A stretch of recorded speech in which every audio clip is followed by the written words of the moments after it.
Assalamualaikum warahmatullahi wabarakatuh. Hello guys, baik lagi dengan channel kita Belajar Bareng Yuk. Oke, pada kesempatan kali ini kita bakal ngebahas tentang Undang-Undang Nomor 17 Tahun 2019 tentang sumber daya air.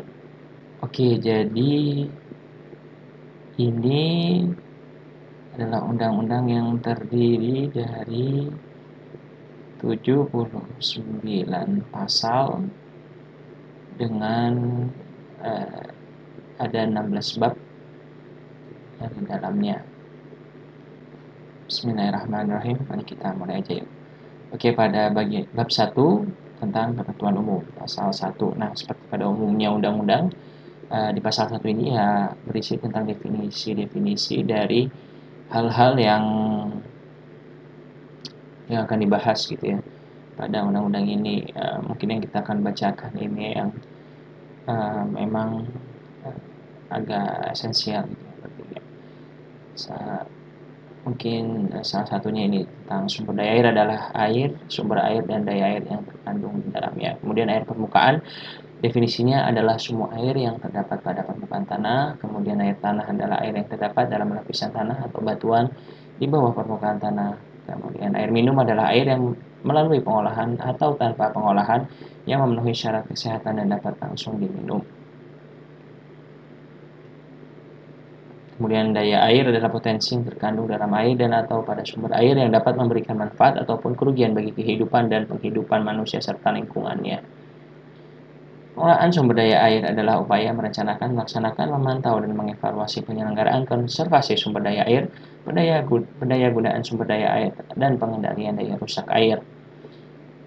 Pola pengelolaan sumber daya air adalah kerangka dasar dalam merencanakan, melaksanakan, memantau, dan mengevaluasi kegiatan konservasi sumber daya air, pendaya gunaan sumber daya air, dan pengendalian daya rusak air. Kemudian wilayah sungai adalah kesatuan wilayah pengelolaan sumber daya air dalam satu atau lebih daerah aliran sungai dan atau pulau-pulau kecil yang luasnya kurang dari atau sama dengan 2000 km persegi. Daerah aliran sungai adalah suatu wilayah daratan yang merupakan satu kesatuan dengan sungai dan anak-anak sungainya yang berfungsi menampung, menyimpan, dan mengalirkan air yang berasal dari curah hujan ke danau atau ke laut secara alamiah. Yang batas di darat merupakan pemisah topografis dan batas di laut sampai dengan daerah perairan yang masih terpengaruh aktivitas daratan. Kemudian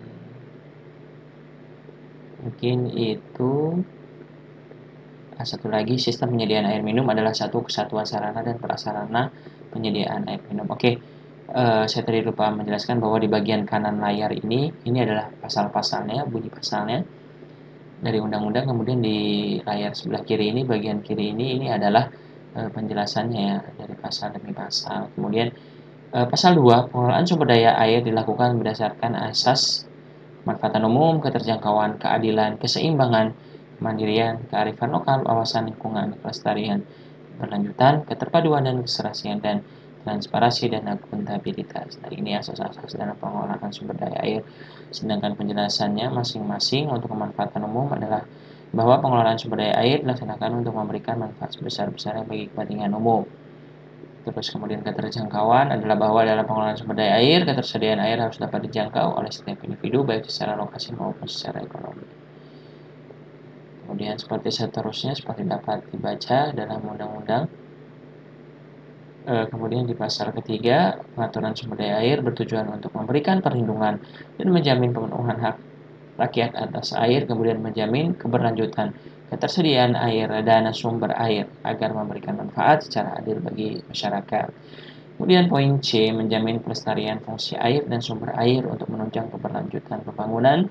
D, menjamin terciptanya kepastian hukum bagi terlaksananya partisipasi masyarakat dalam pengawasan terhadap pemanfaatan sumber daya air, mulai dari perencanaan, pelaksanaan, dan evaluasi pemanfaatan. E, menjamin perlindungan dan pemberdayaan masyarakat, termasuk masyarakat adat, dalam upaya konservasi air dan sumber air. Dan F, mengendalikan daya rusak air secara menyeluruh, yang mencakup upaya pencegahan, penanggulangan, dan pemulihan.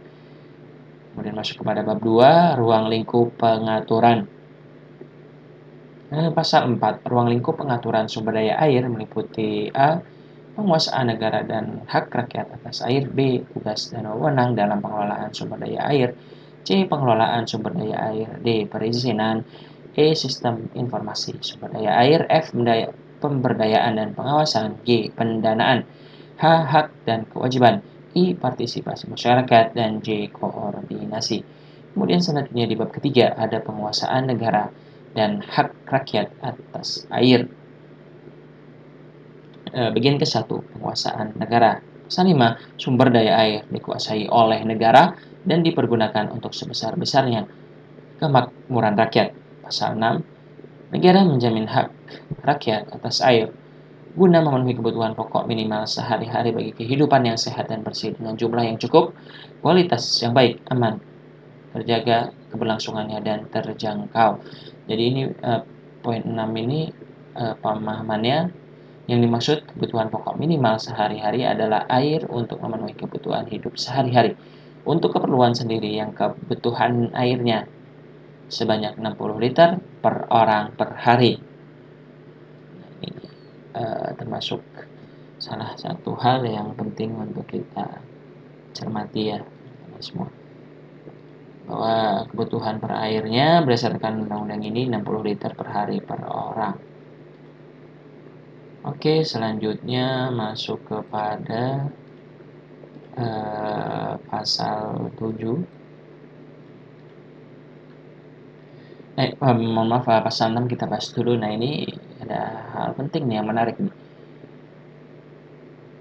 Kebutuhan memenuhi kebutuhan pokok minimal sehari-hari yang tadi 60 liter per orang per hari. Nah, ini memenuhi kuantitasnya nih secara kuantitas. Bagi kehidupan yang sehat, bersih dengan jumlah yang cukup. Nah, ini tadi dengan jumlah yang cukup secara kuantitas. Kemudian dibahas kualitas yang baik, aman, terjaga keberlangsungannya dan terjangkau. Jadi kualitas yang baik, aman. Ini kualitas airnya terjaga keberlangsungannya dan terjangkau. Terjaga keberlangsungannya maksudnya sumber daya air itu ya terus dapat maintain gitu ya, atau terpelihara seperti itu. Pasal 7, sumber daya air tidak dapat dimiliki dan atau dikuasai oleh perseorangan, kelompok masyarakat atau badan usaha. Pasal 7, yang dimaksud dengan tidak dapat dimiliki dan atau dikuasai adalah perseorangan, kelompok masyarakat atau badan usaha hanya mendapatkan akses atau kesempatan untuk menggunakan sumber daya air yang diberikan oleh pemerintah, termasuk yang tidak dapat dimiliki dan atau dikuasai oleh sumber daya. Termasuk yang tidak dapat dimiliki dan atau dikuasai adalah sumber air yang berada di dalam tanah, pekarangan milik pribadi atau badan usaha. Namun, pemilik tanah tetap dapat menggunakan air dari sumber air yang ada di pekarangannya untuk memenuhi kebutuhan pokok sehari-hari. Pemilik tanah yang akan menggunakan air dari sumber air yang ada di pekarangannya untuk keperluan usaha dilakukan berdasarkan izin. Bagian kedua, hak rakyat atas air. Ayat 1, hak rakyat atas air yang dijamin pemenuhannya oleh negara sebagaimana dimaksud dalam pasal 6 merupakan kebutuhan pokok minimal sehari-hari. Kemudian ayat 2-nya, selain hak rakyat atas air yang dijamin pemenuhannya oleh negara sebagaimana dimaksud pada ayat 1, negara memprioritaskan hak rakyat atas air sebagai berikut: A. Kebutuhan pokok sehari-hari. B. Pertanian rakyat. C. Penggunaan sumber daya air untuk kebutuhan usaha guna memenuhi kebutuhan pokok sehari-hari melalui sistem penyediaan air minum. Nah, ini penjelasannya. Yang dimaksud dengan kebutuhan pokok sehari-hari adalah kebutuhan air untuk memenuhi kebutuhan hidup sehari-hari yang keperluan sendiri guna mencapai kehidupan yang sehat dan bersih. Ya, tadi yang 60 liter per orang per hari ya. Kemudian huruf B-nya, pertanian rakyat adalah budaya pertanian yang meliputi berbagai komoditas yaitu pertanian tanaman pangan, perikanan, peternakan, perkebunan, dan kehutanan yang dikelola oleh rakyat dengan luas tertentu yang kebutuhan airnya tidak lebih dari 2 liter per detik per kepala keluarga. Kemudian ayat 3, dalam hal ketersediaan air tidak mencakup untuk prioritas pemenuhan sebagaimana dimaksud pada ayat 2, pemenuhan air untuk kebutuhan pokok sehari-hari lebih diprioritaskan dari yang lainnya. Dalam hal ketersediaan air mencukupi setelah urusan prioritas pemenuhan sebagaimana dimaksud pada ayat 2, urutan prioritas selanjutnya adalah A. Penggunaan sumber daya air. guna memenuhi kegiatan bukan usaha untuk kepentingan publik, dan B. Penggunaan sumber daya air untuk kebutuhan usaha lainnya yang telah ditetapkan izinnya. Kemudian di ayat kelima, ini dia penjelasannya untuk ayat yang keempat ya.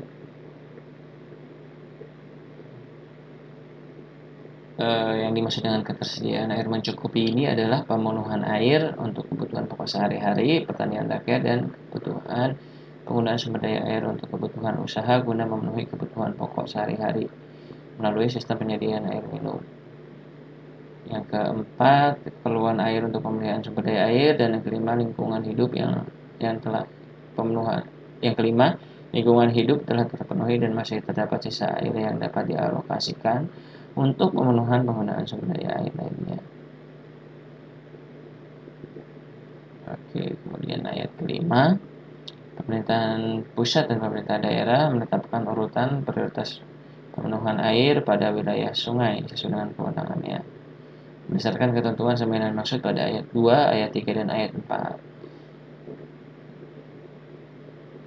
Ayat ke-6, dalam menetapkan prioritas pemenuhan air sebagaimana dimaksud pada ayat 5.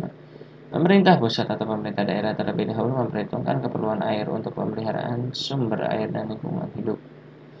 Ayat ke-7, hak rakyat atas air bukan merupakan hak kepemilikan atas air, tetapi hanya terbatas pada hak untuk memperoleh dan menggunakan sejumlah kuota air sesuai dengan alokasi yang penetapannya diatur dengan peraturan pemerintah. Kuota air adalah volume air maksimum yang ditetapkan untuk memenuhi kebutuhan pokok sehari-hari dan pertanian rakyat. Ayat ke-8, ketentuan lebih lanjut mengenai penggunaan sumber daya air untuk memenuhi kebutuhan pokok sehari-hari, pertanian rakyat, dan kebutuhan usaha guna memenuhi kebutuhan pokok sehari-hari melalui sistem penyediaan sumber daya air sebagaimana dimaksud pada ayat 2 serta untuk memenuhi kegiatan bukan usaha untuk kepentingan publik dan kebutuhan usaha lainnya sebagaimana dimaksud pada ayat 4 diatur dengan peraturan pemerintah. Oke, masuk kepada bab 4, tugas dan wewenang, pasal 9. Atas dasar penguasaan negara terhadap sumber daya air sebagaimana pada pasal 5, pemerintah pusat dan atau pemerintah daerah diberi tugas dan wewenang untuk mengatur dan mengelola sumber daya air. Ayat kedua, penguasaan sumber daya air. Ini maksud pada ayat 1 diselenggarakan oleh pemerintah pusat dan atau pemerintah daerah dengan tetap mengakui hak ulayat masyarakat adat setempat dan hak yang serupa dengan itu sepanjang tidak bertentangan dengan kepentingan nasional dan ketentuan peraturan perundang-undangan. Yang dimaksud dengan hak yang serupa dengan itu adalah hak yang sebelumnya diakui dengan berbagai sebutan masing-masing daerah yang pengertiannya sama dengan hak ulayat. Misalnya, tanah wilayah pertuanan di Ambon, Panyampeto atau Perwatasan di Kalimantan, Wewengkon di Jawa, Prabumian atau Payar di Bali, Totabuan di Bolaang Mangondo, Torluk di Angkola Limpo di Sulawesi Selatan, Muru di Pulau Buru, Payar di Lombok, dan Panjean di Tanah Batak. Kemudian ayat 3-nya, hak ulayat dari masyarakat adat atas sumber daya air sebagaimana maksud pada ayat 2 tetap diakui sepanjang kenyataannya masih ada dan telah diatur dengan peraturan daerah. Oke, pengakuan adanya hak ulayat masyarakat adat termasuk hak yang serupa dengan itu dipahami bahwa yang dimaksud dengan masyarakat adat adalah sekelompok orang yang terikat oleh tatanan hukum adatnya sebagai warga bersama suatu persekutuan hukum adat yang didasarkan atas kesamaan tempat tinggal atau atas dasar keturunan. Hak ulayat masyarakat adat dianggap masih ada apabila memenuhi 3 unsur, yaitu A. unsur masyarakat adat, B. unsur wilayah, dan C. unsur hubungan antar masyarakat tersebut dan wilayahnya. Oke, kemudian masuk ke pasal 10, dalam mengatur dan mengelola sumber daya air, pemerintah pusat sebagaimana dimaksud dalam pasal 9 ayat 1 bertugas seperti berikutnya. Tugas-tugasnya menyusun kebijakan nasional sumber daya air, menyusun pola pengelolaan sumber daya air, menyusun rencana pengelolaan sumber daya air, melaksanakan pengelolaan sumber daya air, mengelola kawasan lindung sumber daya air dan wilayah sungai lintas negara, menyelenggarakan proses perizinan penggunaan sumber daya air, kemudian mengembangkan dan mengelola sistem penyediaan air minum lintas daerah provinsi dan sistem penyediaan air minum dan untuk kepentingan strategis nasional. dan seterusnya. Kemudian ini dia penjelasannya di bagian kiri, bisa teman-teman baca langsung pada undang-undang ini ya, tersedia secara online. Kemudian masuk kepada pasal 12, tugas dan wewenang pemerintah daerah sebagaimana pada pasal 9 ayat 1 meliputi tugas dan wewenang pemerintah daerah provinsi dan atau pemerintah daerah kabupaten atau kota. Pasal 13 dalam mengatur dan mengelola sumber daya air, pemerintah daerah provinsi sebagaimana dimaksud dalam pasal 12 bertugas. Nah, ini dia tugas-tugasnya. Seperti pada cuplikan video ini, teman-teman bisa baca untuk tugasnya dari pemerintahan daerah. Kemudian pasal 14 dalam mengatur dan mengelola sumber daya air, pemerintah daerah provinsi sebagaimana dimaksud dalam pasal 12 berwenang. Nah, ini wewenangnya. Wewenang pemerintah daerah dalam mengatur dan mengelola sumber daya air. Nah, ini cukup jelas ya teman-teman semua, bisa teman-teman baca. Kemudian masuk ke pasal 15 dalam mengatur dan mengelola sumber daya air, pemerintah daerah, kabupaten atau kota sebagaimana dimaksud dalam pasal 12 bertugas. Nah, ini tugasnya untuk pemerintah daerah tingkat kabupaten kota. Secara umum ini tugasnya ini tidak jauh berbeda ya dengan tingkat maksudnya tidak jauh berbeda tugasnya itu dengan yang pemerintah pusat dan pemerintah daerah tingkat provinsi itu nggak jauh berbeda, hanya mungkin cakupannya aja yang berbeda ya. Kalau cakupannya nasional kan berarti maksudnya pemerintah pusat tingkatannya itu tingkat nasional seperti itu. Kalau pemerintah kalau misalnya pada tingkat pemerintah daerah provinsi berarti mengatur tingkat provinsi, kemudian kalau ini tingkatannya ya kabupaten atau kota gitu. Nah, ini pasal 16 untuk wewenang dari pemerintah daerah tingkat kabupaten atau kota yang mengatur dan mengelola sumber daya airnya. Wewenangnya ini.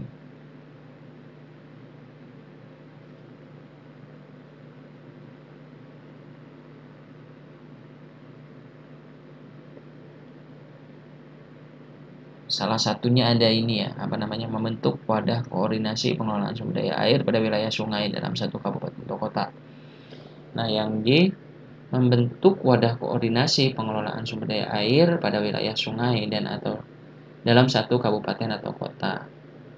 Nah, ini menetapkan nilai satuan BJPSDA dengan melibatkan para pemangku kepentingan terkait. Kemudian pasal 17, pemerintah desa atau yang disebut dengan nama lain memiliki tugas meliputi membantu pemerintah pusat dan atau pemerintah daerah dalam mengelola sumber daya air di wilayah desa berdasarkan asas kemanfaatan umum dan dengan memperhatikan kepentingan desa lainnya. Yang B, mendorong prakarsa dan partisipasi masyarakat desa dalam pengelolaan sumber daya air di wilayahnya. C, ikut serta dalam menjaga efektivitas, efisiensi, kualitas, dan ketertiban pelaksanaan pengelolaan sumber daya air. Dan D, membantu pemerintah daerah, kabupaten, atau kota dalam memenuhi kebutuhan pokok minimal sehari-hari atas air bagi warga desa. Nah, penjelasannya untuk ke pasal 17 yang dimaksud dengan desa adalah desa adat atau yang disebut dengan nama lain yang merupakan kesatuan masyarakat hukum yang memiliki batas wilayah yang berwenang untuk mengatur dan mengurus urusan pemerintahan, kepentingan masyarakat setempat berdasarkan prakarsa masyarakat, hak asal-usul dan atau hak tradisional yang diakui dan dihormati dalam sistem pemerintahan Negara Kesatuan Republik Indonesia. Selanjutnya ke pasal 18 dalam melaksanakan tugas dan wewenang sebagaimana dimaksud dalam pasal 10 dan pasal 11. Pemerintah pusat menyelenggarakan sendiri atau dapat melimpahkan sebagian kewenangannya kepada perangkat pemerintahan pusat atau wakil pemerintahan pusat di daerah atau dapat menugaskannya kepada pemerintah daerah sesuai dengan ketentuan peraturan perundang-undangan. Pasal 19 ayat 1, sebagian tugas dan wewenang pemerintah pusat dan atau pemerintah daerah sebagaimana dimaksud dalam pasal 10, 11, 13, 14, 15, dan 16 dalam mengelola sumber daya air yang meliputi satu wilayah sungai dapat ditugaskan kepada pengelola sumber daya air. Nah, ini penjelasannya yang ayat 1. Sebagian tugas dan wewenang pemerintah pusat dalam pengelolaan sumber daya air yang dapat ditugaskan kepada pemerintah provinsi atau pemerintah kabupaten atau kota. Misalnya adalah pelaksanaan, pemeliharaan, dan rehabilitasi sumber air, serta prasarana sumber daya air berdasarkan asas tugas pembantuan. Kemudian ayat 2-nya, pengelolaan sumber daya air sebagaimana dimaksud pada ayat 1 dapat berupa unit pelaksanaan teknis kementerian atau unit pelaksanaan teknis daerah atau badan usaha milik negara atau badan usaha milik daerah di bidang pengelolaan sumber daya air. Ayat 3, sebagian tugas dan wewenang sebagaimana dimaksud pada ayat 1 tidak termasuk A. Menetapkan kebijakan, B. Menetapkan pola pengelolaan sumber daya air, C. Menetapkan rencana pengelolaan sumber daya air, D. Menetapkan kawasan lindung sumber daya air, menetapkan izin, membentuk wadah koordinasi, menetapkan norma standar prosedur dan kriteria membentuk pengelolaan sumber daya air, dan menetapkan nilai satuan BJPSDA.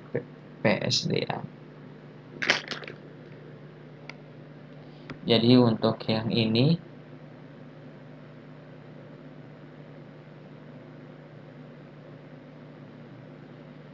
tidak boleh ya, sebagian tugas ini, yang ini tidak boleh gitu. Tugas dan wewenang sebagaimana pada ayat 1. Yang ini tadi, yang dimaksud pada ini dijelaskan lagi di ininya ya. Pada ayat 3, pada ayat 3 ini dijelaskan lain, tidak termasuk ya. Jadi sebagian tugas ini tidak boleh, ini tidak termasuk. Kemudian ke ayat 4, badan usaha milik negara atau badan usaha milik daerah di bidang pengelolaan sumber daya air sebagaimana dimaksud pada ayat 2 harus memenuhi ketentuan. Nah, ini ketentuannya ini memiliki tugas menyelenggarakan sebagian fungsi pengelolaan sumber daya air, memiliki tugas penggunaan sumber daya air untuk kebutuhan usaha hanya pada wilayah kerjanya, melakukan pelayanan yang berkualitas dengan prinsip pengelolaan perusahaan yang sehat, memiliki tugas memungut dan berima dan menggunakan BJPSDA, mendapat tugas khusus yang diberikan oleh pemerintah pusat dan atau pemerintah daerah, dan tidak semata-mata berorientasi untuk mengejar keuntungan. Ayat kelima, penugasan pemerintahan pusat pada badan usaha milik negara di bidang pengelolaan sumber daya air sebagaimana dimaksud pada ayat 2 diatur dengan peraturan pemerintah. Penugasan pemerintah daerah kepada badan usaha milik daerah di bidang pengelolaan sumber daya air sebagaimana dimaksud pada ayat 2 diatur dengan peraturan kepala daerah. Oke, selanjutnya masuk ke pasal 20 ayat 1. Dalam hal pemerintah daerah provinsi dan atau pemerintah daerah kabupaten atau kota belum dapat melaksanakan sebagian tugas dan wewenang sebagaimana dimaksud dalam pasal 13 sampai dengan pasal 16. Pemerintah daerah provinsi dan atau pemerintah daerah kabupaten atau kota dapat menyerahkannya kepada pemerintah di atasnya sesuai dengan ketentuan peraturan perundang-undangan.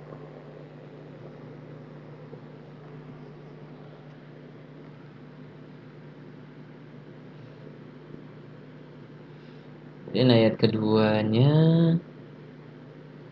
pelaksanaan sebagian tugas dan wewenang pengelolaan sumber daya air oleh pemerintah daerah provinsi dan atau pemerintah daerah kabupaten atau kota sebagaimana dimaksud dalam pasal 13 sampai dengan pasal 16 wajib diambil alih oleh pemerintah di atasnya dalam hal A. Pemerintah daerah provinsi dan atau pemerintah daerah kabupaten kota tidak melaksanakan sebagian tugas dan wewenang pengelolaan sumber daya air sehingga dapat membahayakan kepentingan umum.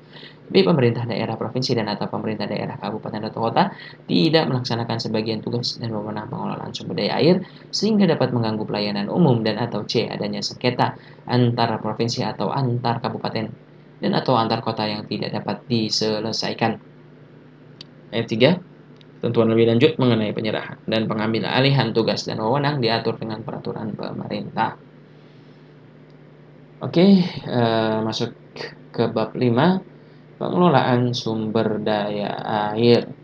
Bagian ke-1 umum. Pasal 21. Ayat 1. Sumber daya air mempunyai fungsi sosial, lingkungan hidup dan ekonomi yang diselenggarakan serta diwujudkan secara selaras. Kemudian ayat kedua, sumber daya air dikelola secara terpadu, berkelanjutan, dan berwawasan lingkungan. Nah, ini penjelasannya untuk masing-masing ayatnya ya. Bisa teman-teman baca pada layar sebelah kiri. Ini penjelasannya untuk ayat pasal 21 ayat 1 dan ayat 2. Oke, next.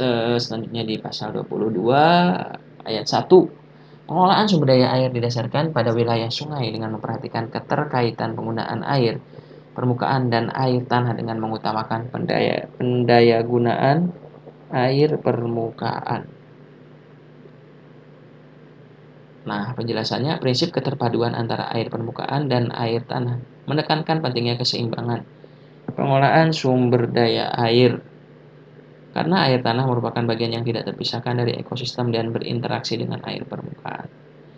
Pengelolaan sumber daya air memperhatikan keterkaitan air permukaan dan air tanah sebagai satu kesatuan daur hidrologi yang bersumber pada air hujan. Oke, ayat kedua, pengelolaan sumber daya air berdasarkan wilayah sungai. Sebagaimana yang dimaksud pada ayat 1, paling sedikit memperhatikan A. Daerah aliran sungai secara alamiah. B. Karakteristik fungsi sumber air. C. Daya dukung sumber daya air. D. Kekhasan dan aspirasi daerah dan masyarakat sekitar. Kemampuan pendanaan, perubahan iklim, konservasi sumber daya air, sumber daya alam hayati dan ekosistemnya, pengembangan teknologi dan jumlah dan penyebaran penduduk serta proyeksi pertumbuhannya. Ayat 3. Air tanah sebagaimana dimaksud pada ayat 1 merupakan air tanah dalam cekungan air tanah yang terdapat pada wilayah sungai yang bersangkutan. Ayat 4. Wilayah sungai sebagaimana dimaksud pada ayat 1 meliputi wilayah sungai lintas negara, wilayah sungai lintas provinsi, wilayah sungai strategis nasional, wilayah sungai lintas kabupaten atau kota, dan wilayah sungai dalam satu kabupaten atau kota. Ayat kelima, ketentuan lebih lanjut mengenai kriteria dan tata cara penerapan wilayah sungai diatur dengan peraturan pemerintah. Ayat ke-6, wilayah sungai sebagaimana dimaksud pada ayat 1 ditetapkan dengan keputusan Presiden. Pasal 23 ayat 1, pengelolaan sumber daya air dilakukan secara menyeluruh, terpadu dan berwawasan lingkungan hidup dengan tujuan untuk mewujudkan kemanfaatan air yang berkelanjutan untuk sebesar-besarnya kemakmuran rakyat. Ayat kedua, kegiatan pengelolaan sumber daya air meliputi konservasi sumber daya air, pendaya gunaan sumber daya air, dan pengendalian daya rusak air.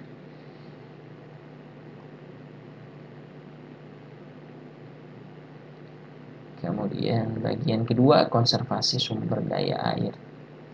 Pasal 24 ayat 1, konservasi sumber daya air ditunjukkan untuk menjaga kelangsungan daya gunaan, daya dukung, daya tampung, dan fungsi sumber daya air. Konservasi sumber daya air sebagaimana dimaksud pada ayat 1 dilakukan pemerintah pusat dan atau pemerintah daerah sesuai dengan kewenangannya berdasarkan ketentuan peraturan perundang-undangan. Ayat 3, konservasi sumber daya air sebagaimana dimaksud pada ayat 1 dilakukan dengan mengacu pada rencana pengelolaan sumber daya air melalui kegiatan A. Perlindungan dan pelestarian sumber daya air, B. Pengawetan air, C. Pengelolaan kualitas air, dan D. Pengendalian pencemaran air. Ayat keempat, pelindungan dan pelestarian sumber daya air sebagaimana dimaksud pada ayat 3 huruf A ditujukan untuk melindungi dan melestarikan sumber air beserta lingkungan keberadaannya terhadap kerusakan atau gangguan yang disebabkan oleh daya alam dan yang disebabkan oleh tindakan manusia. Ayat 5, pengawetan air sebagaimana dimaksud pada ayat 3 huruf B ditujukan untuk memelihara keberadaan dan ketersediaan air atau kuantitas air sesuai dengan fungsi dan manfaatnya. Ayat ke-6, pengelolaan kualitas air sebagaimana dimaksud pada ayat 3 huruf C dilakukan dengan cara memperbaiki kualitas air pada sumber air dan prasarana sumber daya air. Ayat 7, pengendalian pencemaran air yang dimaksud pada ayat 3 huruf D dilakukan dengan cara mencegah masuknya pencemaran air pada sumber air dan prasarana sumber daya air. Ayat ke-8, kegiatan konservasi sumber daya air sebagaimana dimaksud pada ayat 3 menjadi salah satu acuan dalam perencanaan tata ruang. Oke, penjelasannya untuk pasal 24 ayat 1 seperti dapat dilihat oleh teman-teman semua pada bagian layar kiri penjelasan. Kemudian selanjutnya ini penjelasan untuk ayat 3-nya. Dalam hal rencana pengelolaan sumber daya air belum ditetapkan, kegiatan konservasi sumber daya air dilakukan berdasarkan pola pengelolaan sumber daya air yang telah ditetapkan. Penyusunan rencana pengelolaan sumber daya air juga memperhatikan karakteristik biofisik daerah aliran sungai. Antara lain adalah karst, gambut, dan vulkanik. Ayat keempat, perlindungan dan pelestarian sumber daya air. Sumber air terdiri atas perlindungan dan pelestarian sumber air permukaan dan perlindungan dan pelestarian sumber air tanah. Perlindungan dan pelestarian sumber air permukaan dilakukan melalui kegiatan pemeliharaan kelangsungan fungsi sumber air, resapan air dan daerah tangkapan air, pengendalian pemanfaatan sumber air, pengisian air pada sumber air, pengaturan prasarana dan sarana sanitasi,